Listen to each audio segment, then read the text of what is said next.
स्वागत है। आज हम गोता लगा रहे हैं तकनीक की दुनिया में जो लगातार बदल रही है। हमारे पास कुछ बहुत दिलचस्प स्रोत हैं, करियर गाइड्स हैं, भविष्य की टेक्नोलॉजी पर आर्टिकल्स हैं और हाँ, कुछ कंपनियों और मीडिया की जानकारी भी। तो आज हम क्या करने वाले हैं?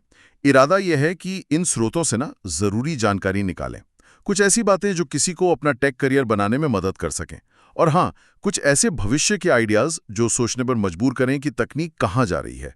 चलिए शुरू करते हैं। बिल्कुल। तो आज की चर्चा हम समझ सकते हैं दो हिस्सों में है। पहले हम देखेंगे कि 2025 में टेक करियर का सीन कैसा है, खासकर एआई और रोबोटिक्स पर फोकस रहेगा। और फिर हम कुछ बहुत आगे की सोचेंगे, जैसे दिमाग का मशीन से जुड़ना और क्या इंसान हमेशा जी सकता है। इन स्रोतों में वाकई कई परतें हैं, मजा आएगा। हाँ, तो चलिए करियर से ही शुरू करते हैं। स्रोत कह रहे हैं कि 2025 जो है टेक में करियर के लिए एक बढ़िया असाधारण समय है। ऐसा क्यों कहा जा रहा है? देखिए, इसकी मुख्य वजह यह है कि AI, cloud computing, cyber security, ये सब टेक्नोलॉजी अब सिर्फ टेक इंडस्ट्री में नहीं है। ये हेल्थ केयर, फाइनेंस, एंटरटेनमेंट, मतलब लगभग हर फील्ड को बदल रही हैं गहराई से। और यही बदलाव नए रोल्स और मौके बना रहा है। एक स्रोत में तो AI and robotics careers from zero to expert नाम के एक पॉडकास्ट का भी जिक्र है। उसका नाम ही दिखाता है कि सही रास्ते से कोई भी जीरो से एक्सपर्ट बन सकता है। हाँ, और एक दूसरा स्रोत है टेक करियर गाइड 2025। वो भी यही कह रहा है, अच्छी सैलरी, रिमोट वर्क की सुविधा, ये सब फायदे गिनाए गए हैं। लेकिन ये जीरो से एक्सपर्ट बनने का रास्ता, ये है कैसा? क्या बताते हैं स्रोत? हाँ, तो स्रोत सिर्फ ये नहीं बताते कि मुमकिन है, बल्कि एक तरह का रोड मैप भी देते हैं कि कैसे शुरुआती रोल से आप एडवांस लेवल तक जा सकते हैं। कुछ एडवांस रोल्स जिनका जिक्र है वो है एमएल इंजीनियर, मतलब मशीन लर्निंग इंजीनियर, जो सिस्टम बनाते हैं, जो डेटा से सीखते हैं। फिर रोबोटिक्स इंजीनियर, जो रोबोट डिजाइन, बिल्ड और प्रोग्राम करते हैं। और एआई प्रोडक्ट मैनेजर भी, जो एआई वाले प्रोडक्ट्स की पूरी स्ट्रैटेजी और डेवलपमेंट देखते हैं। अच्छा, और इन रोल्स तक पहुंचने के लिए किस तरह की स्किल्स चाहिए? क्या सीखना पड़ेगा? स्रोत बेसिकली 3 मेन एरियाज पर जोर देते हैं। पहला तो जाहिर है टेक्निकल स्किल्स।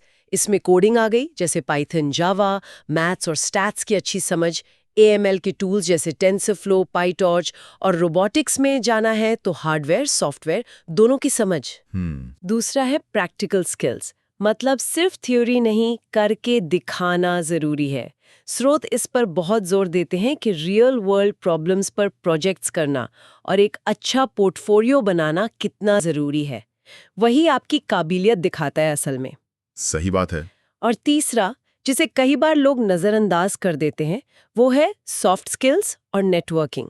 मतलब आप बात कैसे करते हैं, टीम में कैसे काम करते हैं, प्रॉब्लम सॉल्विंग स्किल्स।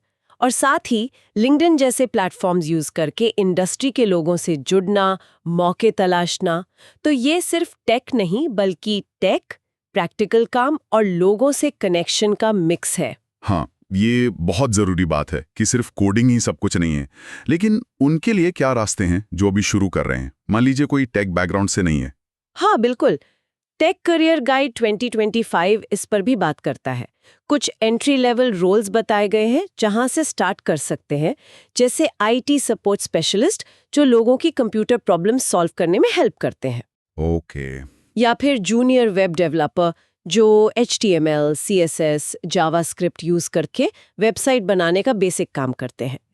एक और रोल है QA टेस्टर, यानी सॉफ्टवेयर टेस्टर, जिनका काम है सॉफ्टवेयर में गलतियां ढूंढना यूजर तक जाने से पहले।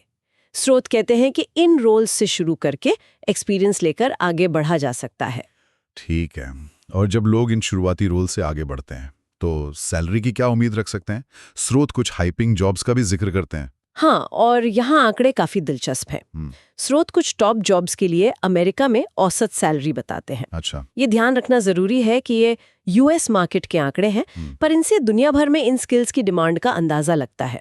जैसे क्लाउड इंजीनियर की औसत सैलरी $1,20,000 सालाना से ज्यादा हो सकती है। इसके लिए AWS, एशिया, GCP जैसे प्लेटफॉर्म्स आने चाहिए। अच्छा। साइबर सिक्योरिटी एनालिस्ट की औसत सैलरी $1,10,000 के आसपास। नेटवर्क सिक्योरिटी, थ्रेट एनालिसिस इनका काम है। AML इंजीनियर की तो डिमांड बहुत है। औसत सैलरी $1,30,000 या उससे भी ज़्यादा हो सकती है। पाइथन, टेंसरफ्लो, NLP जैसी स्किल्स चाहिए। और फुल स्टैक डेवलपर जो फ्रंट एंड और बैक एंड दोनों संभालते हैं, उनकी औसत सैलरी $1,00,000 के करीब हो सकती है। जावास्क्रिप्ट, रिएक्ट, नोड.js जैसी टेक्नोलॉजी जरूरी है। वाह। ये आंकड़े साफ दिखाते हैं कि इन फील्ड्स में स्किल्ड लोगों की कितनी जरूरत है।